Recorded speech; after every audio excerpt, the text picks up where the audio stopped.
Assalamualaikum warahmatullahi wabarakatuh. Saya Fitra akan mempresentasikan mata kuliah Hadis Tarbawi dengan materi cita-cita pelajar. Dalam hadis ini, ada 5 poin yang akan kita bahas. Yang pertama, kosakata atau mufrodatnya. Yang kedua, terjemahan. Yang ketiga, syarah hadis. Yang keempat, pelajaran yang dapat dipetik. Dan yang kelima, biografi singkat perawi hadis.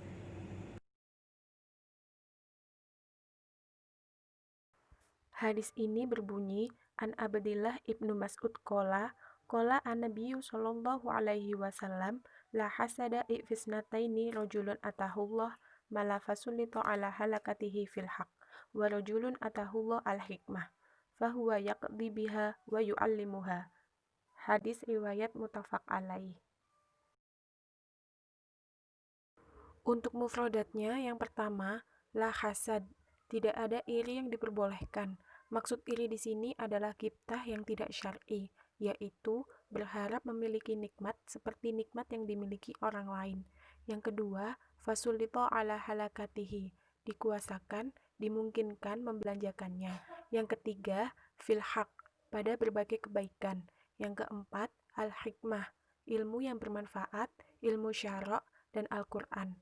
Yang kelima, yaqdi biha, mengamalkan, berhukum dan berfatwa sesuai dengan tuntutannya. Dari Abdillah bin Mas'ud berkata, Rasulullah Shallallahu alaihi wasallam bersabda, tidak iri hasud yang diperbolehkan kecuali pada dua orang. Seseorang yang diberikan kekayaan harta oleh Allah, lalu dikuasakan atas belanjakannya pada jalan kebenaran. Dan seseorang yang diberi hikmah, ilmu yang bermanfaat oleh Allah Subhanahu wa Ta'ala, ia amalkan dan ia ajarkannya kepada orang lain. Hadis riwayat muttafaq alaih.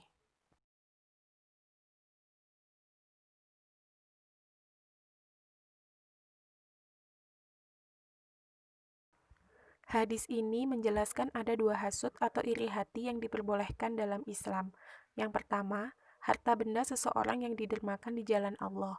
Yang kedua, ilmu pengetahuan yang dimiliki seseorang dan kemudian diamalkan serta diajarkan. Iri atau ghibtah seperti di atas diperintahkan bagi setiap orang karena termasuk bagian dari berbalap dalam kebaikan atau fastabiqul khairat. Terutama bagi pelajar, perlu mempunyai cita-cita yang tinggi supaya dapat memotivasi hidup dalam perjuangan mencapai cita-cita yang tinggi itu.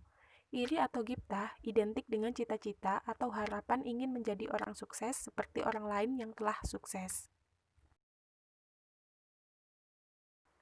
Sebagaimana yang disebutkan dalam hadis, ada dua macam bentuk iri atau cita-cita yang diinginkan. Yang pertama, ingin menjadi seorang yang sukses dalam harta. Seseorang boleh berkeinginan menjadi seorang yang sukses dalam usaha, sukses dalam materi. Kemudian, ia bisa membelanjakan ke jalan kebaikan dan kebenaran. Seorang anak boleh mempunyai cita-cita ingin menjadi seorang dokter, insinyur, menteri, gubernur, bahkan presiden sekalipun. Kemudian, harta dan jabatannya itu nanti akan dibelanjakan ke jalan kebaikan atau membantu sosial keagamaan seperti membantu pembangunan masjid, pesantren, madrasah, fakir miskin, dan yatim piatu. Yang kedua, ingin menjadi seorang yang sukses dalam ilmu. Iri yang diperbolehkan kedua adalah bercita-cita ingin seperti orang yang diberi ilmu yang banyak dan bermanfaat, diamalkan, serta diajarkan kepada orang lain.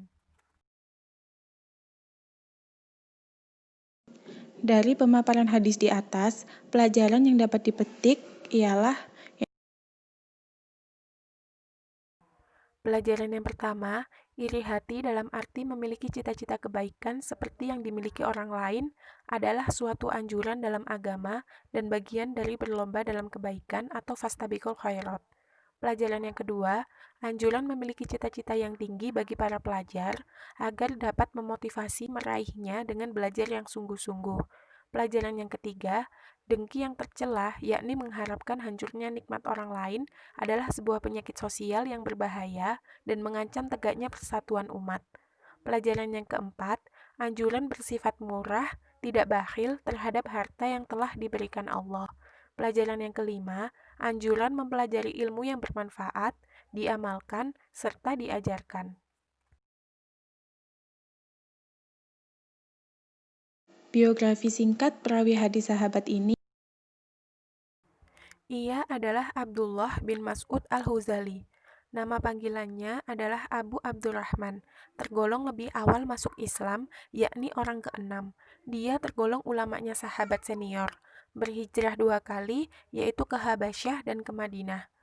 Ia adalah aktivis dalam berbagai peperangan bersama Rasulullah Shallallahu Alaihi Wasallam, seorang sahabat yang terdekat dengan Rasulullah dan dimuliakannya. Dia pernah dipercayakan menjadi gubernur Kufah dan pemegang Baitul Mal pada masa Khalifah Umar dan awal kekhalifahan Utsman. Wafat di Madinah tahun 32 Hijriah dalam usia 60 tahun lebih dan dimakamkan di Baqi. Dia meriwayatkan hadis sekitar 95 hadis. Alhamdulillahirabbil alamin. Sekian yang bisa saya sampaikan. Semoga bermanfaat untuk saya dan teman-teman sekalian. Kurang lebihnya saya mohon maaf. Fastabiqul khairat. Wassalamualaikum warahmatullahi wabarakatuh.